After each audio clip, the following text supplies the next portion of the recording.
চাঁদাবাজদের বিরুদ্ধে সবসময় আমাদের কথা বলতে হবে। যারা চাঁদাবাজ, যারা মামলাবাজ, যতই ইয়া হোক,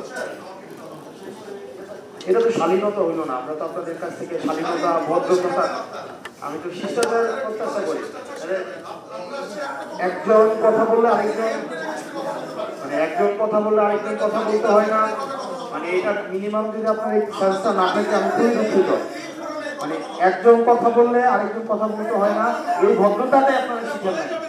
এই ভদ্রতাটাই আমি আপনাকে একটা কমন ম্যানার শিখাই আপনাকে। আমি একটা ম্যানার শিখাই আপনাকে। একজন কথা বললে আরেকজন কথা বলতে হয় না। একজন কথা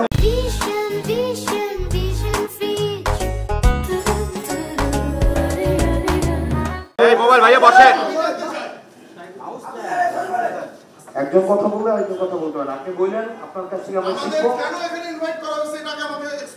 আপনার কাছ থেকে আমরা শিখবো, কিন্তু আপনি যদি এইভাবে একটা প্রোগ্রামের একটা না, আপনি এইভাবে কথা বলতে পারেন, আপনি এইভাবে কথা বলতে পারেন না, আপনি এইভাবে কথা বলতে পারেন না, আপনি এইভাবে বলতে পারেন না, আপনি এভাবে কথা বলতে পারেন। তাহলে আপনি যখন না, তাহলে আপনি ফোন নিয়ে কথা বলেন।